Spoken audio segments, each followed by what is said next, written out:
Bueno, estamos muy felices de realizar otro encuentro. Los últimos martes de cada mes realizamos esta capacitación familiar, ¿sí? Donde vamos tocando distintos temas, ¿sí? Distintos temas vinculados a las necesidades de la familia. Esta capacitación que está organizada por New Hope, por el Colegio Sobre la Roca y por Monte Alto, ¿sí? Estas tres instituciones educativas que velan tanto por la familia y que trabajan día a día para ayudarnos en el desafío y en el privilegio de ser papás, de ser mamás. Así que estamos muy felices de comenzar con esta nueva capacitación. Y hoy vamos a estar hablando sobre hábitos saludables, ¿sí? Y el uso del dinero en la familia. Son dos cosas que podríamos estar hablando meses enteros, ¿no es cierto? Hoy vamos a estar haciendo un resumen como para empezar a identificar algunos factores, algunas variables a considerar y ver de qué manera práctica podemos hacer pequeños cambios que con el tiempo van a dejar un impacto duradero en nuestra familia, ¿sí? Así que, bueno, muy contentos de comenzar. Y vamos a estar dando, como bien decía, una capacitación y después vamos a generar un espacio de preguntas y respuestas. La idea es que ustedes sientan la libertad de compartir sus inquietudes respecto a este tema y temas que hemos estado desarrollando en los meses anteriores, ¿no? Porque seguramente uno vive la capacitación y empieza a tener quizá muchas interrogantes a medida que pasa el tiempo. Así que estamos para ayudarles y muy felices de tocar esta nueva temática. Así que arrancamos entonces. Yo sé, Dios, que si tú los llamaste es... Hoy vamos a estar hablando sobre cómo de una manera práctica podemos empezar a instaurar hábitos saludables. Hábitos saludables y también vamos a estar dando algunos consejos sobre cómo manejar el dinero en la familia. Es muy común que nosotros lleguemos a la vida familiar, que lleguemos a la vida matrimonial, con un conjunto de hábitos que no siempre suelen ser hábitos saludables. Tiene que ver mucho con lo que hemos aprendido a lo largo de toda nuestra vida, con la cultura familiar, con las costumbres, que van pasando de generación en generación y muchas veces hasta inclusive sin evaluar si son buenos o malos hábitos. La falta de introspección, la falta de hacer ese análisis, muchas veces trae consecuencias. Consecuencias en las relaciones, consecuencias también en nuestra salud. Por eso hoy vamos a estar aprendiendo una técnica que es muy conocida, que se llama la técnica de los mini hábitos. Y consiste en empezar a generar pequeños cambios que con el tiempo van a dar un impacto importante en nuestra vida, y se trata básicamente de que todos los días, teniendo un fin claro hacia dónde queremos llegar, básicamente vamos a empezar a hacer un poquito menos de todas aquellas cosas que nos hacen mal y un poquitito más de todas aquellas cosas que nos hacen bien. Por ejemplo, si nosotros hoy identificamos que tenemos una conducta de abuso en las tecnologías, ¿no es cierto? Si nosotros vemos que el uso del celular en los padres, en las familias, ¿no es cierto?, es algo que realmente ya es de carácter abusivo, bueno, la técnica no es directamente cortarlo de un día para el otro, sino empezar a reducir el tiempo de exposición, por ejemplo, a las redes sociales. Y la clave está en ponernos metas como ridículamente alcanzables, ¿no? Si yo quiero incorporar el hábito de hacer educación física, si yo quiero que mi familia empiece a tener una conducta más deportiva, bueno, quizá la clave es empezar a ser justamente ser fiel en lo poco. Ponernos una meta de decir, bueno, vamos a empezar 5 minutos, 10 minutos todos los días a hacer deporte en familia. Vamos a empezar a hacer ejercicio todos los días 5 minutos. Y con el tiempo ir aumentando la cantidad de tiempo. Lo mismo ocurre con todos estos tipos de cuestiones, ¿no? Por ejemplo, la alimentación. Si nosotros somos una familia que consume demasiada comida chatarra, si no tiene un buen balance nutricional, quizá la clave es empezar a identificar qué es lo que necesita nuestro cuerpo, como por ejemplo vegetales, y la idea es empezar a incorporar vegetales en las comidas que habitualmente siempre comemos, ¿no? Entonces empezamos siendo fiel en lo poco, ¿no? Y todos los días, por ejemplo, en un plato de pasta, vamos poniendo un poco de vegetales. Y así sucesivamente vamos creando una nueva conducta, unos cambios en nuestra conducta a partir de pequeños pasos. Entonces, tenemos que identificar aquellas actividades que nos hacen bien. Y todos los días tratar de hacer un poquito más. E identificar aquellas cosas que nos hacen mal, que nos quitan la energía, que nos agotan, ¿sí? Las pilas espirituales, y cada día empezar a hacerlas un poco menos, ¿sí? Entonces, puede ser una excelente meta, por ejemplo, bueno, a la noche, usar solamente el celular 10 minutos y empezar el hábito de la lectura. Por ejemplo, si yo identifico que eso es un hábito saludable que quiero empezar a incorporar. Entonces, siendo fiel en lo poco, vamos a ir avanzando. Y esta técnica de los mini hábitos es sumamente efectiva porque no nos genera una situación de abstinencia, ¿sí? Esta sensación de que realmente necesitamos de esa comida chatarra, de ese celular, de ese exceso de series por televisión. ¿Por qué? Porque estas cosas actúan como si fuesen drogas, ¿sí? Nuestro cuerpo se hace adicto a aquellas cosas que le damos. Entonces, en la medida que empezamos a cambiar cada una de estas aferencias, los cambios empiezan a producirse. Esto tiene que ver un poco con la capacidad que nosotros tenemos de ser buenos administradores de nuestra vida, ¿sí? En la medida que nosotros crecemos en lo que sería la mayordomía, empezamos a gestionar con el paso del tiempo hábitos saludables y un adecuado uso del dinero, de nuestro tiempo, de nuestros dones, de nuestros talentos, ¿sí? Esto me hace acordar un poco a una experiencia que nosotros vivimos como familia en un tiempo. Cuando nos casamos empezamos a vivir en un edificio. Era un edificio pequeño, había pocos vecinos, y la administración era, en cierta forma, casera, la hacíamos entre todos los vecinos. Nosotros administrábamos ese edificio, y nosotros como administradores, de alguna manera, teníamos que manejar el dinero que todos los inquilinos y propietarios cada mes pagaban en sus expensas para pagar el mantenimiento. Una de las cosas que nos ayudó a usar adecuadamente ese dinero es justamente tomar conciencia que ese dinero en realidad no era nuestro, era de todos los vecinos. Y también algo que nos ayudaba a poder ser buenos administradores del edificio fue justamente esto de entender que teníamos que rendir cuentas. Estas dos variables, entender de que ese dinero no era nuestro y que sí o sí teníamos que rendir cuentas de cómo se gastaba cada centavo, nos hizo empezar a tomar conciencia de la importancia de ser buenos administradores para no tener problemas. Y lo mismo ocurre con nuestra vida, ¿sí? Nosotros somos administradores de todo aquello que Dios nos ha confiado. Y una de las cosas que vamos a estar viendo en esta capacitación es cómo podemos administrar sabiamente, como familia, el dinero, el cuerpo y nuestro tiempo, ¿sí?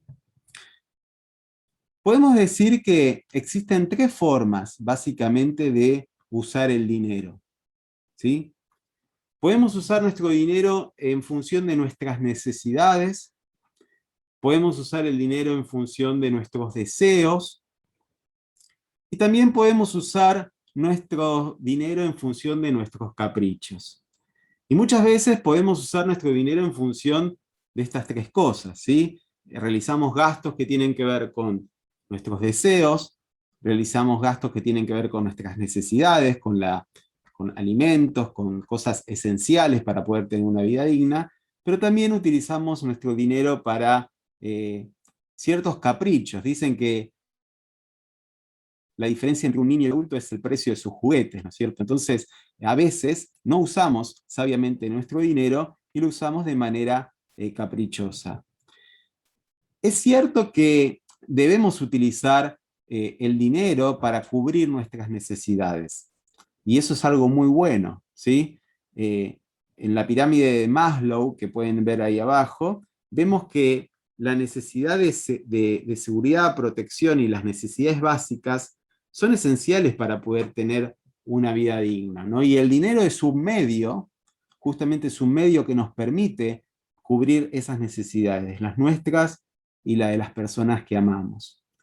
Dios sabe que necesitamos estas cosas y Él permite que utilicemos el dinero para poder cubrirlas. Dice en Mateo 6, del 31 al 32, así que no se preocupen por todo esto diciendo qué comeremos o qué beberemos, qué ropas nos vamos a poner. Estas cosas dominan el pensamiento de los incrédulos, pero su Padre Celestial ya sabe, ya conoce todas sus necesidades. Es cierto que tenemos necesidades, Dios conoce necesidades, y nuestra tarea como padres es cubrir esas necesidades de la familia. ¿Mm? Entonces, es muy común que gran parte de nuestro dinero, de todos nuestros ingresos, se vaya para cubrir justamente nuestras necesidades. Otra forma de utilizar el dinero es justamente para cumplir ciertos deseos y ciertos anhelos de nuestro corazón. Y eso, en cierta forma, también está muy bien si lo hacemos de una manera equilibrada, si lo hacemos con un espíritu de mayordomía. Vemos también que en la Biblia menciona sobre esto, en 1 Timoteo 6, 17, dice Pablo a Timoteo, enséñales a los ricos de este mundo que no sean orgullosos ni se confíen en su dinero, el cual es tan inestable. Deberían depositar su confianza en Dios, quien nos da en abundancia todo lo que necesitamos para que los disfrutemos. ¿Sí? Acá vemos que Dios incluye esta palabra de disfrutar.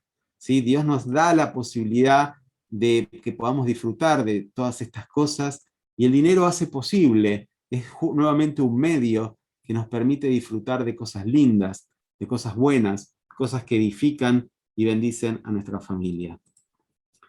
Y obviamente hay quizá una tercer parte que tiene que ver con nuestros caprichos, con cómo usamos nuestro dinero de manera irresponsable.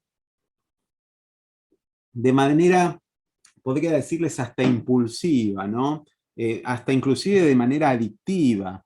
Cómo a veces el tener, el hacer, justamente hace que utilicemos el dinero y que nos transformemos un poco como en esclavos de aquella cosa que deseamos. Dice la Biblia en 1 Timoteo 6:10, porque raíz de todos los males es el amor al dinero, el cual, codiciando algunos, se extraviaron de la fe y fueron traspasados de muchos dolores. Acá vemos que el problema no es el dinero, sino que es el amor al dinero, ¿sí? Y en cierta forma el uso que nosotros le damos no siempre, ¿sí?, es justamente algo que agrade a Dios. Entonces vemos con esta introducción que tenemos tres formas de usar el dinero en la familia. Y cada una de esas formas, de alguna forma, denota el nivel de intimidad de la pareja y el nivel de comunión con Dios. Vemos que a veces hay parejas que tienen como mi dinero, tu dinero, y trabajan como si fuese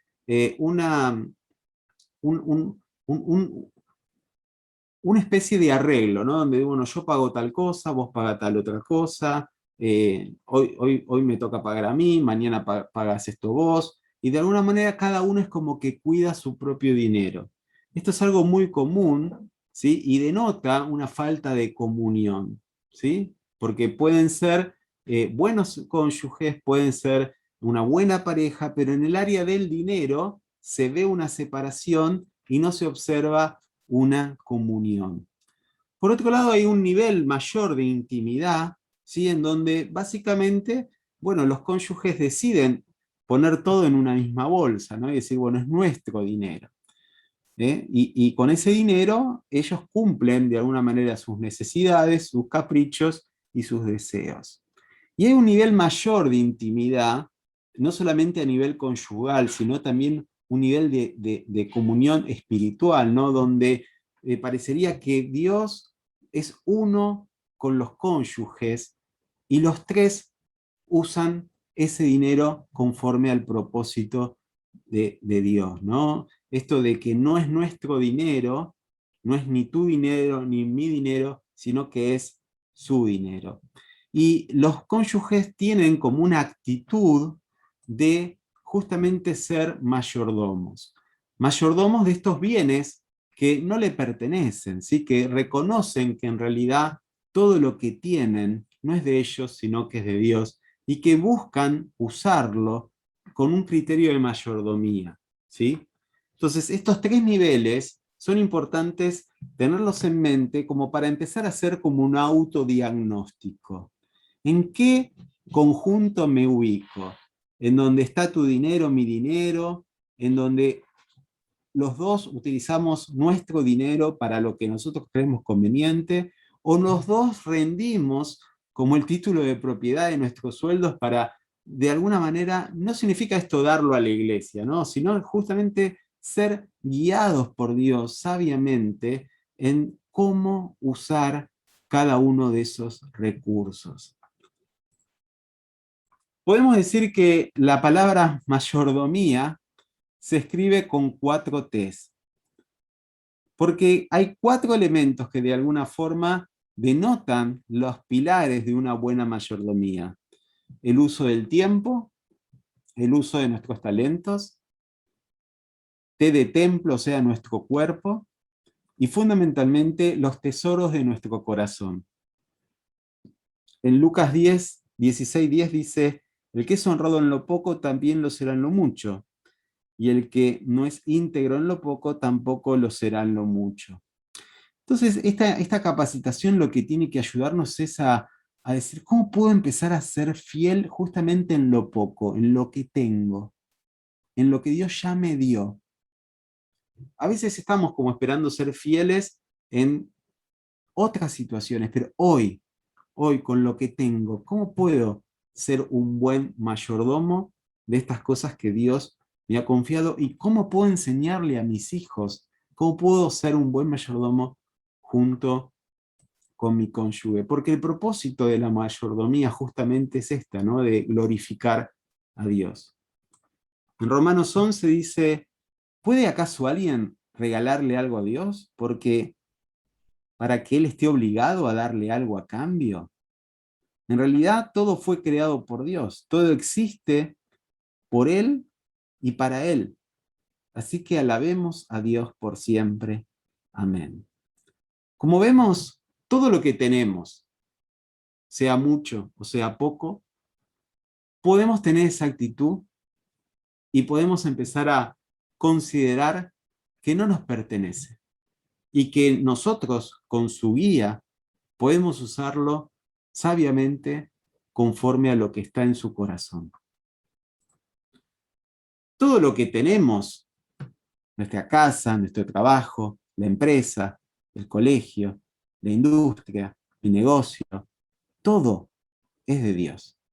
Y eso, ¿saben por qué? Porque somos de Él, hemos decidido ser de Él. Cuando nosotros hemos confiado nuestra vida a Cristo, entregamos toda nuestra vida.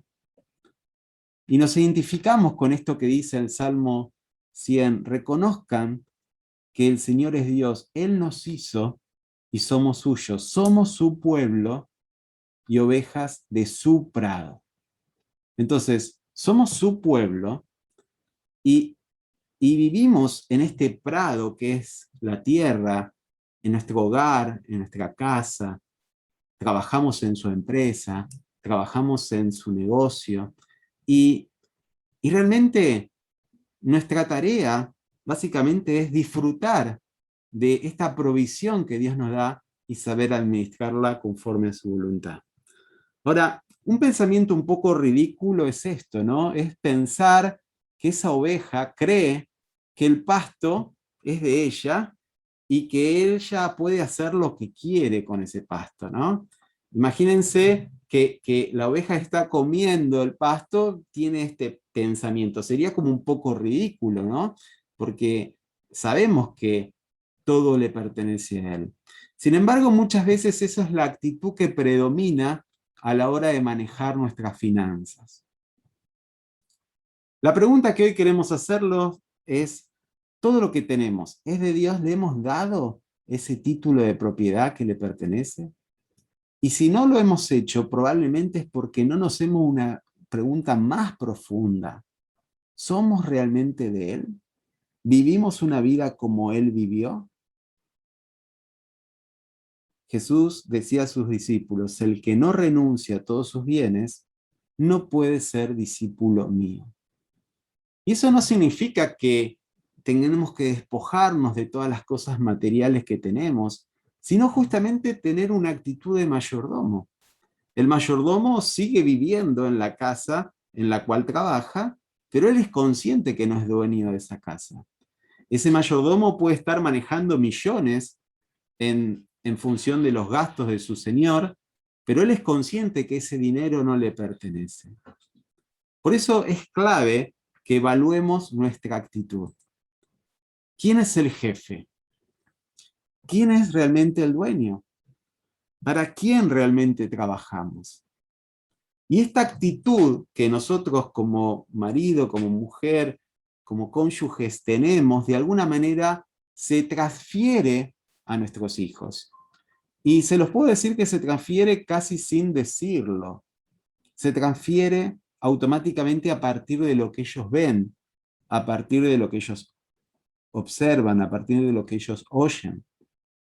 Nuestros hijos aprenden sobre el uso del dinero cuando ellos ven a nosotros hacer las compras, cuando nos ven en el supermercado, cuando nos ven haciendo quizá todo tipo de transacciones económicas.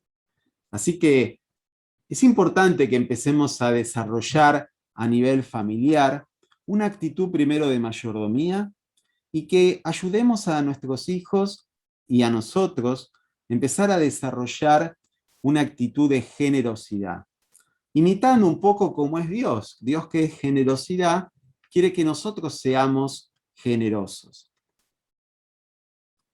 Y un ejercicio práctico que podemos empezar a desarrollar desde mañana mismo, desde hoy mismo en nuestro hogar, es esto de empezar a cultivar la generosidad, empezando a dar aquello que nos sobra.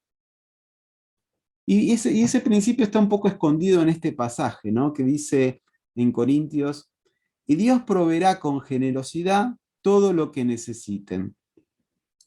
Entonces siempre tendrán todo lo necesario y habrá bastante de sobra para compartir con otros. Entonces, ese bastante de sobra nos puede dar el suficiente como para poder empezar a compartir y a cultivar en nuestros hijos un corazón generoso. Seguramente en nuestros placares, en nuestros armarios, hay ropa de sobra, ropa que ya casi no usamos y podemos compartir con quien no tiene túnica, ¿no? Como decía Jesús, el que tiene 2 túnicas puede dar una. Y empezar a tener un estilo de vida minimalista que nos ayuda de alguna forma a entender que si tenemos demasiadas cosas que sobran, podemos compartirlo con gente que no tiene. Y esa actitud podemos empezar a compartirla con nuestros hijos, y nuestros hijos pueden hacer lo mismo con sus juguetes, pueden hacer lo mismo con aquellas cosas que no utilizan. Entonces empezamos a construir el hábito de la generosidad en la cotidianidad de nuestro hogar, no dando lo que no tenemos, sino empezando a compartir aquello que nos sobra. Esto fundamentalmente lo tenemos que hacer con alegría. Si nosotros vemos que a nuestros hijos les da tristeza, si a nuestros hijos les pesa, es preferible no hacerlo. Si a nosotros nos cuesta desprendernos de algunas cosas o compartir con aquellos que tenemos con otros, y no lo podemos hacer con un espíritu de alegría, probablemente haya que seguir trabajando en nuestros corazones, porque realmente Dios ama al que da con alegría, ¿sí? Cada uno ve como propuso en su corazón, no con tristeza ni por necesidad, porque Dios ama al dador alegre. Entonces, si en este proceso nuestros hijos no se quieren desprender de algo que para ellos es muy valioso, bueno, tenemos que respetar esa actitud, porque para ellos es importante y no debemos forzar el corazón de ellos, ¿sí? Entonces, entendamos que la generosidad muchas veces es una consecuencia de nuestra comunión y relación con Dios, porque a medida que nos relacionamos con Él, nos vamos pareciendo más a Él. Entonces cada vez le damos el lugar que corresponde a las cosas materiales, al uso del dinero y a demás cuestiones vinculadas a la mayordomía. Entonces, si no tenemos nada para dar, siempre pensamos que tenemos problemas económicos, que no llegamos a fin de mes. Quizá la clave para empezar a trabajar la mayordomía y la clave para empezar a cultivar un corazón generoso es empezar a compartir aquello que nos sobra. Y hay una técnica que nosotros la llamamos la técnica del 10%, ¿sí? La técnica del 10% es algo bastante práctico, ¿sí? Y acá no voy a meterme en esto del diezmo y todo ese tipo de cosas que pueden generar temas para muchas más capacitaciones. A mí me gusta llamarlo así, la técnica del 10%, porque es una técnica que se utiliza no solamente en el ámbito religioso, sino en muchísimas empresas y negocios. Por ejemplo, a veces nos toca asesorar a determinadas instituciones que dicen, por ejemplo, no tengo dinero para publicidad. Es imposible, ¿no? Es imposible tener dinero para publicidad. Entonces nosotros desafiamos a que las empresas destinen solo un 10% o quizá un 5% de sus ingresos a publicidad. Y lo curioso de todo esto es que después de hacer esta inversión, la empresa sigue funcionando igual. La empresa no quiebra por haber invertido un 10% en publicidad. Lo mismo pasa también con una inversión. O sea, hay empresas que siempre están con gastos, siempre están cubriendo sus necesidades, pero nunca vuelven a invertir sus ganancias. Entonces uno puede decirle, bueno, solamente destina el 10% de tus ganancias para invertir en otros negocios. Y al principio dicen, no, pero realmente eso es imposible. Cuando ellos hacen el intento, se dan cuenta de que las empresas siguen funcionando invirtiendo un 10%. Lo mismo pasa con el ahorro. A veces hay familias que dicen, yo no puedo ahorrar absolutamente nada. Bueno, ahorra un 10%. Quizá lo que puedes hacer es agarrar ese 10% de tus ingresos y lo depositas en otra cuenta bancaria, y vos vas a ver que con ese 10% menos, para tu sorpresa, vas a seguir viviendo sin mayores dificultades. Ese 10% no representa, a fin de mes, un porcentaje significativo, pero al cabo de un año es algo muy importante. Los resultados son sorprendentes. Entonces, esta técnica del 10% se utiliza en muchísimas empresas. O sea, hay personas que dicen, no tenemos tiempo para hacer una planificación estratégica y trabajar en esa planificación estratégica. Bueno, inviertan solamente un 10% de tiempo para trabajar día a día en objetivos que te van a llegar a un segundo nivel como empresa. Y se dan cuenta que cuando invierten una hora por día para trabajar en esos objetivos estratégicos, los cambios son sorprendentes. Entonces, la clave que queremos hoy transmitir es que empecemos con algo simple, con algo sencillo, quizá con un solo 10%. Decir, bueno, este 10% quiero utilizarlo para empezar a cultivar la generosidad en mi familia.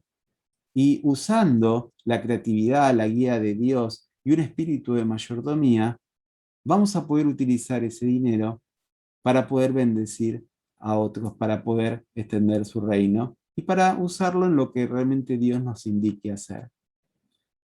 Una de las cosas que uno observa a veces es que hay personas que no tienen problema en dar ese 10% a la iglesia, lo hacen hasta quizá de una manera muy religiosa, y después utilizan ese 90% restante para gastarlo en todos sus caprichos. Eso realmente no es ningún signo de mayordomía. Entonces la clave está en, primero, asegurar que las necesidades básicas están cubiertas. Y en la medida que esas necesidades básicas estén cubiertas, empezar a desarrollar ese espíritu de generosidad para poder, de alguna forma, ir ampliando nuestro nivel de mayordomía. Una técnica que podemos utilizar con nuestros hijos es esto de que tengan 4 alcancías. Y en la medida que ellos reciben dinero, regalos, o que van haciendo pequeños trabajos, puedan ir teniendo parte de ese dinero para cubrir sus necesidades, para cubrir sus deseos, también para que separen algo conforme a lo que dispongan en su corazón para compartir con otros, para darlo, y también que puedan aprender a ahorrar. Entonces, estas 4 alcancías ayudan a que nuestros hijos vayan tomando conciencia de la importancia de la mayordomía en el uso del dinero.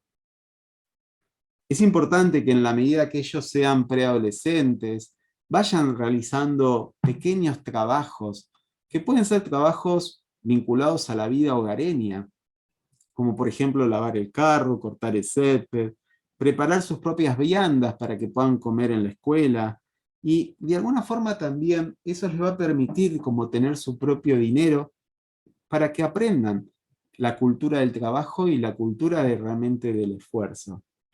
Y fundamentalmente cuando están entrando en la preadolescencia, ¿por qué no ayudarlos a desarrollar un emprendimiento vinculado a aquellas cosas que les apasiona y aquellas cosas que despierte y avive su vocación? Obviamente, siempre priorizando el estudio, siempre priorizando la escuela, siempre priorizando sus obligaciones.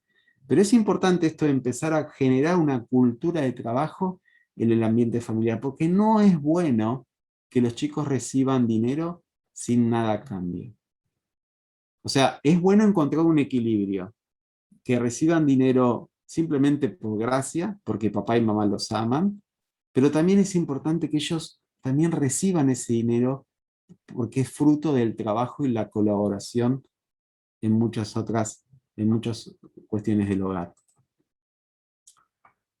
Entonces, entendiendo esto de este porcentaje del 10% práctico, o de cómo podemos generar un buen uso de nuestras finanzas, podemos decir, y realmente creo que este es un patrón que es muy efectivo para una buena mayordomía, podemos decir que el 60% de los gastos de un ingreso familiar podrían estar vinculados a las necesidades familiares. Todo lo que tiene que ver con alimentos, impuestos, educación de los hijos, los servicios, el transporte, quizás regalos, ¿no? Porque como uno siempre tiene cumpleaños, eventos, y a veces los regalos forman parte de una columna importante en el presupuesto familiar.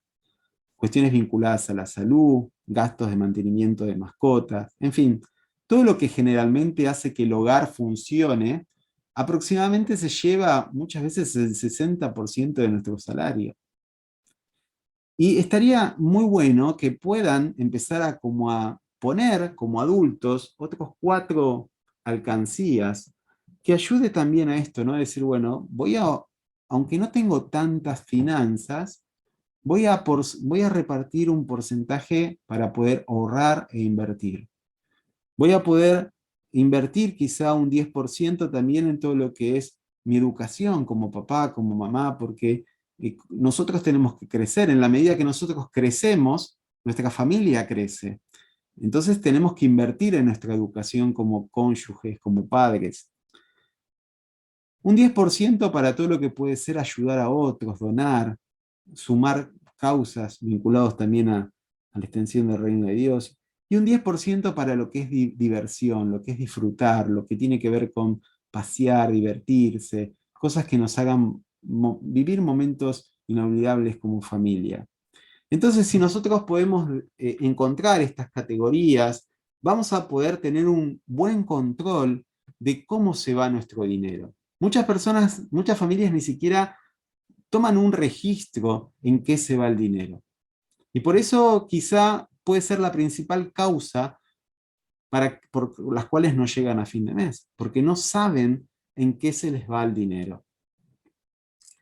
Entonces, algo que les queremos compartir, armamos como un modelo, ¿no es cierto? Como para que ustedes puedan tener de ejemplo de lo que podría llegar a ser un registro de gastos mensuales, ¿no? Donde algo tan simple, en un cuaderno se puedan armar columnas, en donde básicamente haya una columna por trabajo. Hay familias que hay uno o dos trabajos, o cada uno de los cónyuges tienen dos empleos. Entonces poder asignar una columna, poder poner como otra columna alimentos, imprevistos, gastos de trabajo, auto, regalos, ropa, cada uno de estos rubros, y que empecemos a registrar en qué se va nuestro dinero.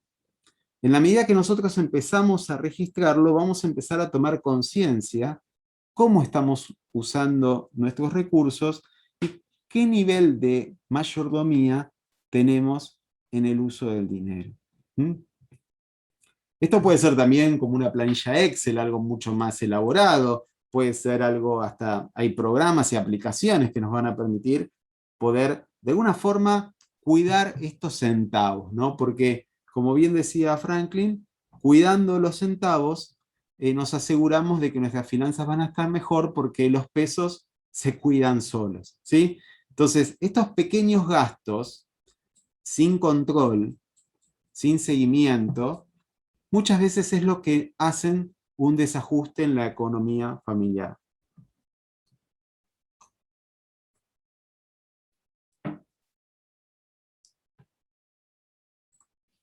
¿Se entiende hasta ahora? ¿Se escucha bien? ¿Sí? Sí, perfecto. Sí, perfecto. Si quieren hacer preguntas, si quieren alguna consulta, pueden ir colocándolo en el chat, que después con mucho gusto las vamos a responder. ¿Sí? ¿Ven aquí la pantalla? Nuevamente. ¿Se ve bien la pantalla? Se ve muy bien. Bárbaro, gracias. Sí, Vamos se a ve bien. hablar ahora de otra cuestión que tiene que ver con esto de los préstamos. Los préstamos, pedir prestado, pedir plata, que es un tema que muchas veces genera muchos conflictos en la economía familiar.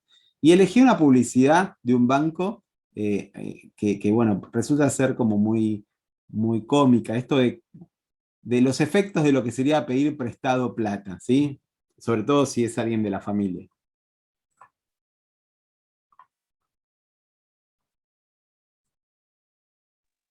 No se oye.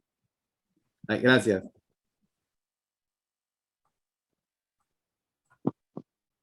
Yo te presto la plata, si somos familia. Charlamos un poquito las condiciones y listo. Mira, los primeros tiempos no voy a tocar el tema. Por ahí te hago sentir un poquitito incómodo con algunos comentarios. Al tiempo me voy a empezar a meter a ver en qué gastas la plata. Si salís de vacaciones, si salís a comer mucho afuera. ¿Sabés qué me gustaría? Que cuando viajo al extranjero me vengas a buscar al aeropuerto. Y por último, cuando nazca la nena, ¿qué pasa si le ponemos Nélida como mamá? Eso solo. Mantengamos la familia unida. Mejor pedir un superpréstamo a Santander Río. Te damos lo que termina. Bien. Yo te presto. Esto un poco hablaba de que muchas veces pedir un préstamo puede ser algo muy peligroso, ¿sí? Dependiendo un poco a quién le pedimos y para qué pedimos ese préstamo. En Proverbios 22 dice que los ricos son los amos de los pobres y los deudores son esclavos de sus acreedores. Y la Biblia nos estimula a que la única deuda que tengamos con las personas sea la deuda del amor, ¿sí? Y hay que ser muy cuidadoso porque a veces no pedimos dinero a familiares, no pedimos dinero en el banco, pero nos endeudamos muchísimo con el uso de las tarjetas de crédito, que no es ni más ni menos que pedir plata prestado. Ahora bien, ¿cuándo podemos pedir un préstamo? ¿Cuándo sería conveniente pedir un préstamo? ¿Y por qué decimos, por qué hablamos del dinero, ¿no? Y uno dice, en una capacitación familiar hablamos del dinero, porque realmente, miren, la infidelidad y el mal uso del dinero son las principales causas del divorcio en la pareja. Entonces es muy importante no dejar librado al azar el uso del dinero en la familia.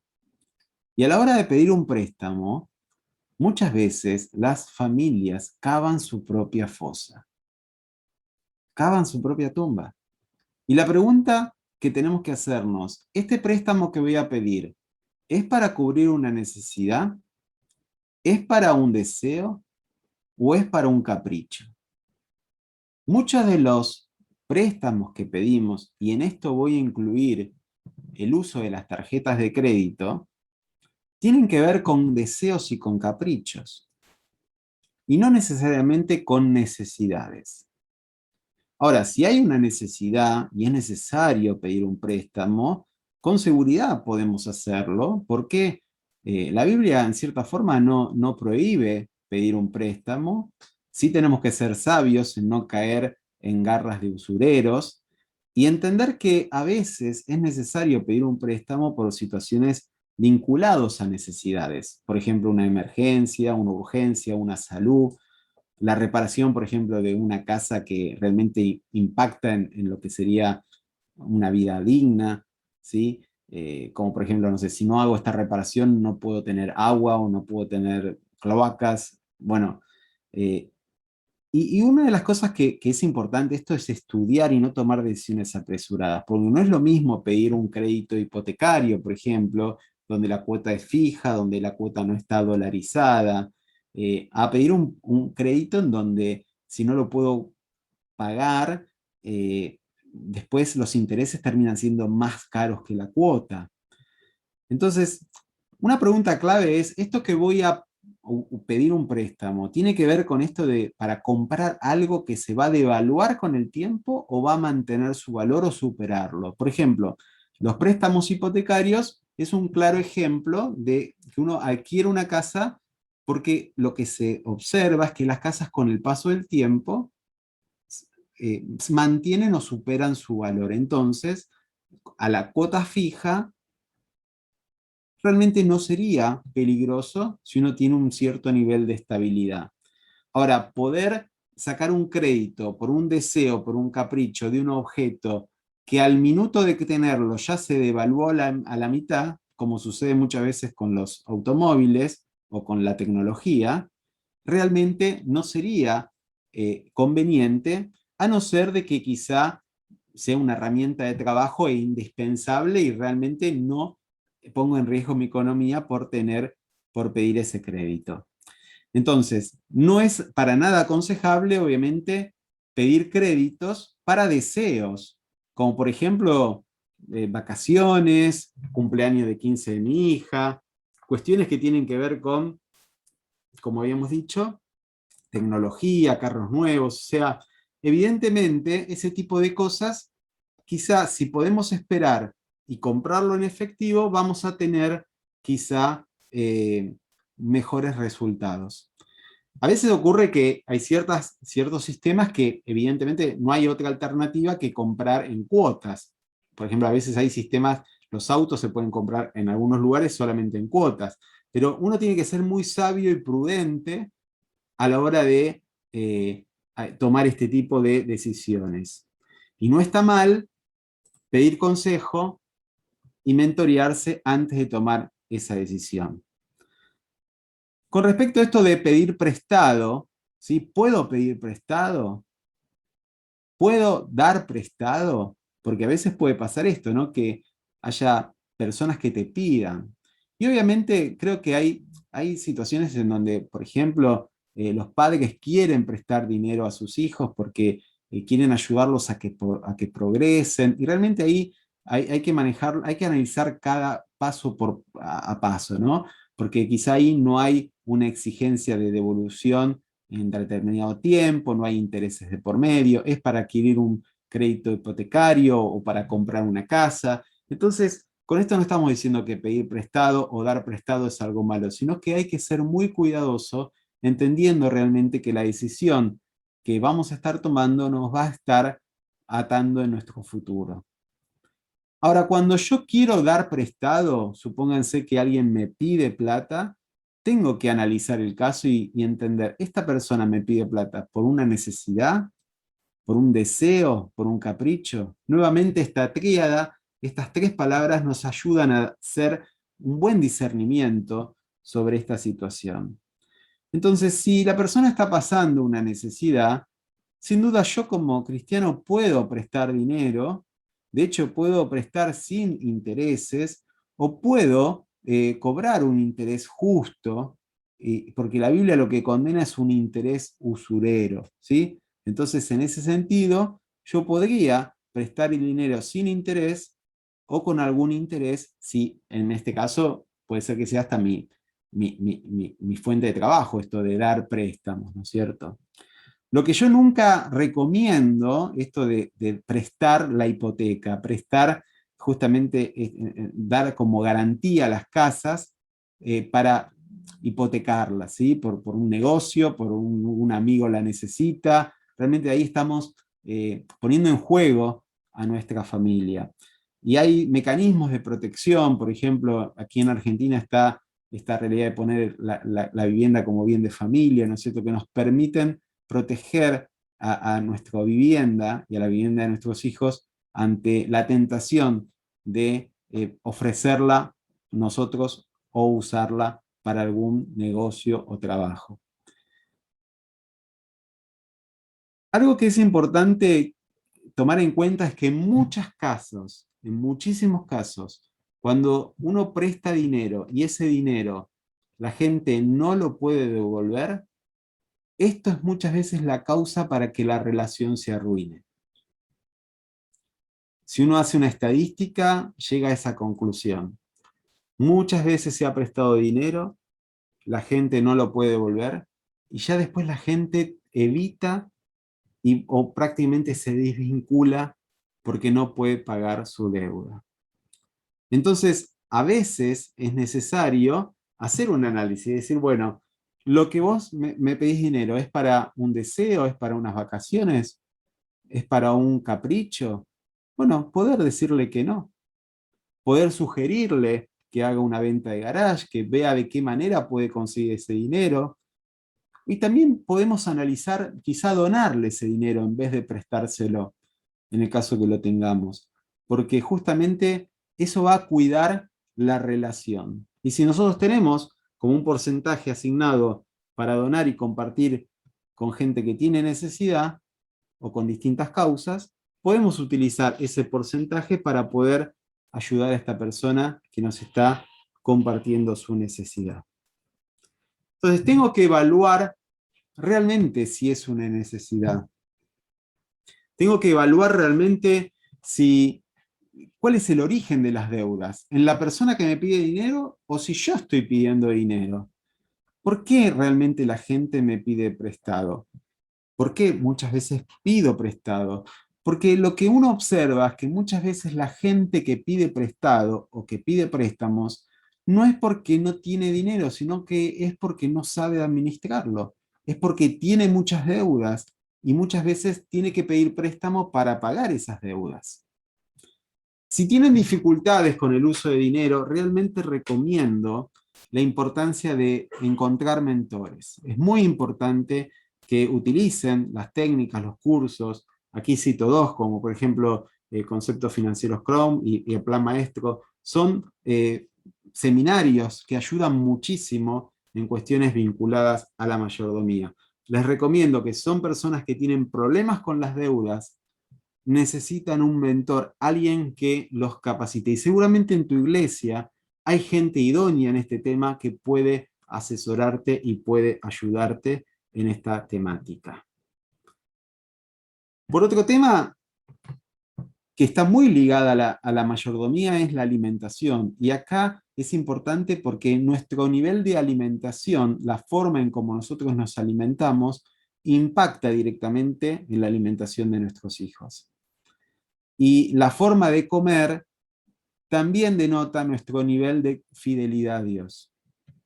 En 1 Corintios 3 dice, ¿no saben que ustedes son templos de Dios y que el Espíritu de Dios habita en ustedes?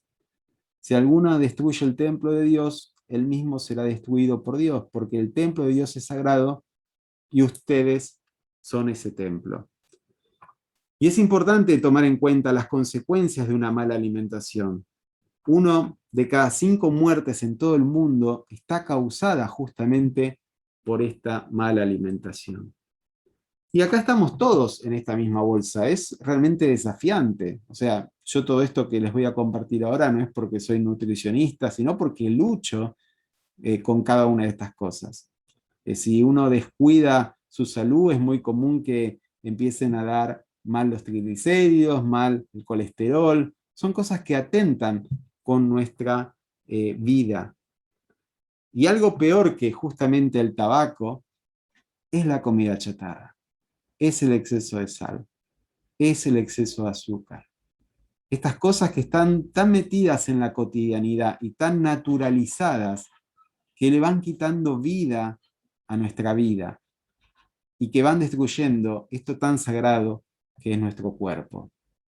Y volviendo un poco a esta técnica de los mini hábitos, la clave no está en hacer una dieta mágica, sino en empezar a generar pequeños cambios, agregando lo que me hace bien y quitando de a poquito lo que hace mal. Entonces yo puedo empezar a bajar gradualmente en mi familia el consumo de gaseosas, de harinas, de dulces, de sal, de frituras, de alcohol, de carne, de todo lo que es comida chatarra, y empezar a subir de manera paulatina el aumento de tomar agua, más consumo de frutas y verduras, incorporar semillas, harinas integrales, y empezar a combinar alimentos que no son sumamente saludables, pero que capaz no forman parte de nuestra dieta por cuestiones culturales. El té verde, por ejemplo, las legumbres, el pescado, todas estas cosas que van a tener un impacto significativo en nuestra forma de vivir. Y obviamente tienen que hablarlo esto con algún especialista, con su nutricionista, porque existen un montón de dietas. Para mí, personalmente, la que para mí es la mejor es la dieta mediterránea, porque es una dieta que tiene muchos vegetales, incorpora el tema de la carne, el pollo, los pescados, pero de alguna forma consumir pocos hidratos de carbono nos ayuda a mantener los niveles de colesterol y de triglicéridos en forma adecuada. Existen mucha información en Internet como para que podamos empezar a entender cuáles son los beneficios de una dieta equilibrada, pero lo más importante es esto de hacer consultas con especialistas, porque ellos nos van a dar de alguna manera un seguimiento y van a ver cuál es la mejor dieta y alimentación para cada una de nuestras necesidades. Ahora, la pregunta que hoy queremos hacernos es justamente cuál es nuestra fuente de placer, porque a veces la comida se utiliza como una fuente para aliviar el estrés o para encontrar contentamiento en distintas áreas de nuestra vida. Así como el cuerpo se hace adicto a todo lo que le damos, cigarrillo, marihuana, las redes sociales, las series de TV, bueno, también se hace adicto a la comida y de esa manera tratamos de sublimar todas nuestras preocupaciones y ansiedades. Existe la tendencia que a veces podemos considerar a la comida como un ídolo o como un medio para glorificar a Dios. Y en nuestra cultura latina el tema de la comida muchas veces ocupa un nivel central de las reuniones. Y se pierde el foco de cuál es el propósito de la reunión. Uno eso lo ve a veces en las Navidades, en los días de la Independencia, o vaya a saber este tipo de reuniones familiares donde a veces la comida pasa a ser el centro de nuestra atención familiar. La pregunta entonces es, ¿cuál es nuestra fuente de contentamiento? ¿Y por qué utilizamos a veces la comida como una cisterna rota que lo único que hace es después darnos más sed, esa sed que solamente puede saciar nuestro Dios. Entonces, es clave, si nosotros vemos que hay mucho desajuste con el tema de la alimentación, empezar a pedir ayuda, consultar a un nutricionista, hacernos exámenes periódicos y fundamentalmente incorporar el ejercicio físico.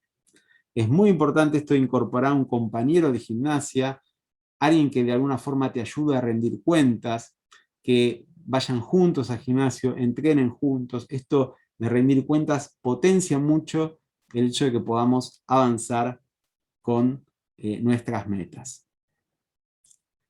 Piensen que cuidar nuestra salud es realmente la mejor inversión para el reino de Dios. ¿Sí? Primero porque nuestras barrigas nos desacreditan muchas veces.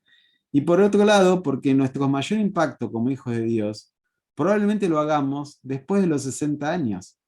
Y la clave es, ¿cómo vamos a estar aquí a los 60 años? ¿Vamos a estar saludables, vigorosos, fuertes, para poder dedicarnos de lleno a la extensión de su reino? ¿O quizá vamos a estar débiles, enfermos, cansados, sin ánimo? Y gran parte de esa diferencia es hacer una diferencia en lo que comemos. Y por último vamos a estar hablando del tiempo, cómo somos mayordomos en el uso del tiempo. Y vamos a dar algunas herramientas prácticas, ya para ir finalizando, que tiene que ver con esto, que muchas veces no utilizamos sabiamente nuestro tiempo porque no tenemos bien claro nuestras prioridades.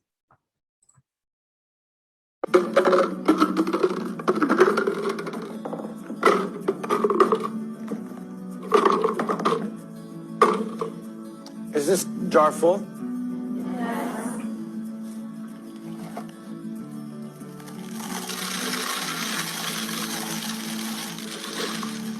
And is it full now?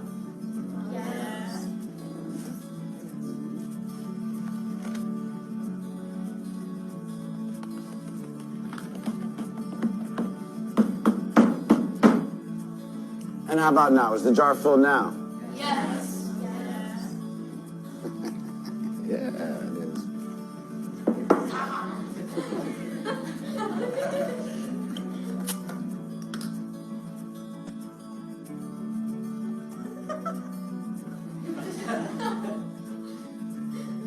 Now, I want you to recognize that this jar represents your life. Golf balls are the important things, your family, your friends, your health, and your passions.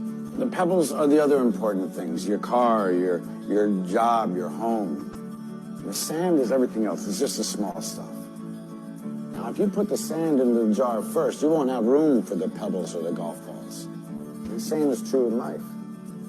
If you spend all your energy and your time on the small stuff, you won't have time for all the really important things that matter to you. Pay attention to the things that are critical to your happiness. Take care of the golf balls first, the really important things. Set your priorities, because everything else is, it's just sand. Yes? Professor, what does the beer represent? I'm glad you asked. It goes to show that no matter how full your life may seem to be, there's always room for a couple of beers with a friend.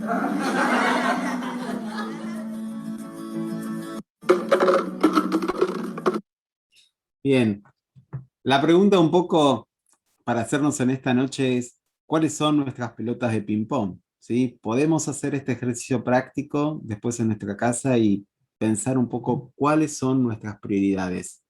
¿Estoy evaluando considerar el tiempo, darles el tiempo que se merecen estas prioridades? ¿Estoy satisfecho con el tiempo que le estoy asignando a cada una de ellas? Y una de las cosas que nos va a ayudar a reordenar nuestra vida en función de nuestras prioridades es justamente esto, ¿no? De que haya actividades que estén alineadas a nuestros objetivos.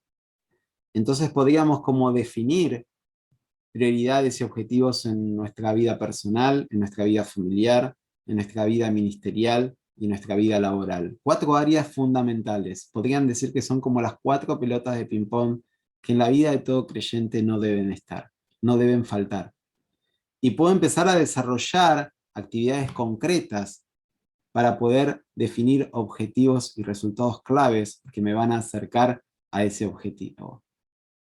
Entonces, es clave ordenar nuestra rutina y día a día alinearla con aquellas cosas que queremos lograr. Es importante esto de empezar a construir un tiempo, margen para lo que realmente es importante para nosotros como familia. Si para mí es importante mi hija, bueno, tengo que asignarle tiempo de juego, tengo que asignar tiempo de calidad.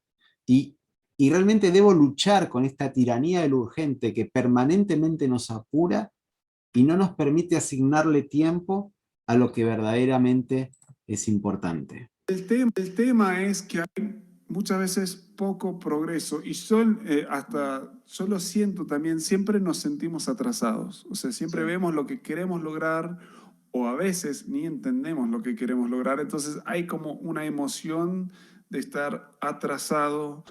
Hay mucha frustración alrededor de estar confundidos tengo tantas prioridades que no hay una top prioridad, hay 10 top prioridades y no sabes en cuál enfocarte, entonces te enfocas un poco en todas.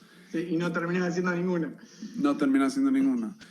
Y distracciones, hay lo que no sé si es normal decir esto, pero mi papá de chiquito siempre me decía que la tiranía del urgente, o sea, es una frase medio grande, pero controla lo urgente y no lo importante. Lo urgente del momento, la emergencia, que pueda o no ser algo que realmente agrega valor a tu vida, agrega valor a tu trabajo, te ayuda a avanzar, pero hay emergencia.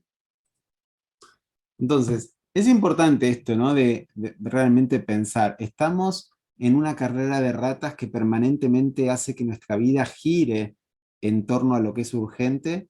Puede ser que si vivo así, mi alimentación sea mala, el uso de mi dinero sea inadecuado y obviamente esté descuidando las prioridades de mi vida.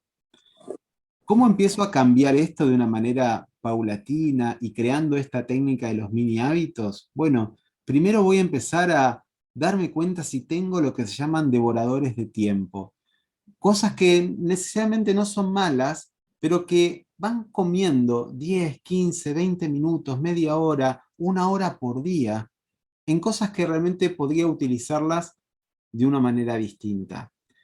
Todos probablemente consumimos redes sociales más de lo que nuestro cuerpo necesita, por decirlo de alguna forma.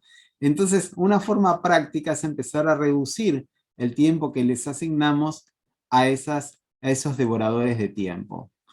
Para ir finalizando, quiero darles dos estrategias prácticas. La primera es la que Robin Sharma menciona en su libro El Club de las 5 de la mañana, llamada la hora de la victoria, ¿sí? Es una hora, solamente invertir una hora, que quizá pueda ser la primera del día.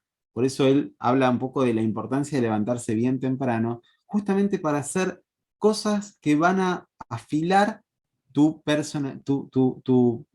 a tu vida, ¿no? Esto de controlar las mañanas para impulsarnos, hacer en esa hora cosas que nos ayuden a movernos, ahí mete todo el tema del ejercicio físico, reflexionar todo lo que tiene que ver con nuestras metas, trabajar para alcanzar nuestro propósito y crecer, esto de invertir nuestro tiempo en crecer en aquellas áreas que queremos crecer. Si nosotros le dedicamos una sola hora que quizá parece poco y podría decirte hasta insignificante, todos los días, al cabo de un año, eso realmente es un avance importantísimo en nuestras prioridades y en nuestros objetivos. Hay 3 libros que quiero recomendarles, sobre todo para quienes quieren aplicar estos conceptos en su vida laboral, porque a veces cambios en el trabajo impactan en nuestra vida y nuestros cambios en la vida impactan en nuestro trabajo. Entonces, aquí en estos 3 libros hay muchos principios y conceptos que nos ayudan a tener una mejor organización y una mejor mayordomía. ¿Sí? Las disciplinas de la ejecución, Mide lo que importa y los 7 hábitos de la gente altamente efectiva.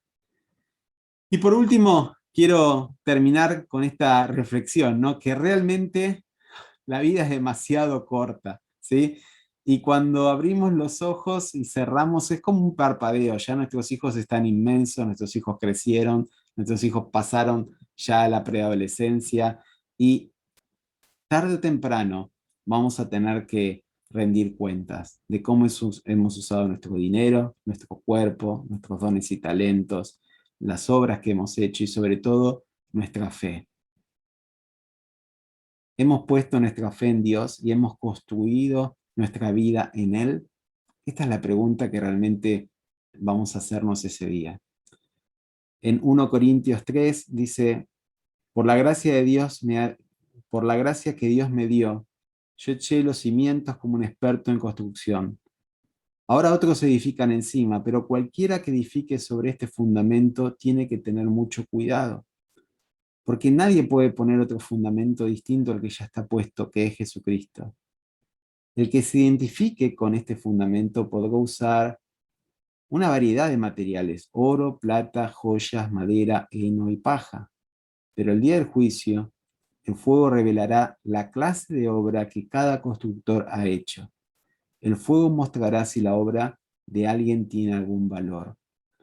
Evidentemente, la clave es esta, ¿no? Es decir, sobre qué estamos construyendo nuestra vida. Quizá nuestro fundamento sí es Cristo, pero ¿cómo estamos construyendo nuestra vida? Nuestra vida se construye en la cotidianidad permanente y gran parte en cómo usamos nuestro tiempo, cómo cuidamos nuestro cuerpo y fundamentalmente en qué usamos nuestro dinero. Porque esas tres cosas revelan los tesoros o el tesoro de nuestro corazón. La buena noticia es que no estamos solos en este proceso y es Dios el que nos va a ayudar a hacer esa transformación de hacernos cada día más parecido a Jesús y de vivir la vida como Él vivió. Entonces, así como esta mariposa tuvo que pasar por esa metamorfosis, contamos con el favor de Dios, con el apoyo de Dios, para que Él vaya poniendo ese querer y ese hacer conforme a su buena voluntad. Así que si en esta capacitación vos estuviste viendo áreas de desorden, bueno, la buena noticia es que Dios es un Dios de orden, que va a ir poniendo ese querer y ese hacer. Así que confía en su generosidad y entender que muchas cosas se ordenan en la medida que profundizamos nuestra relación con Dios.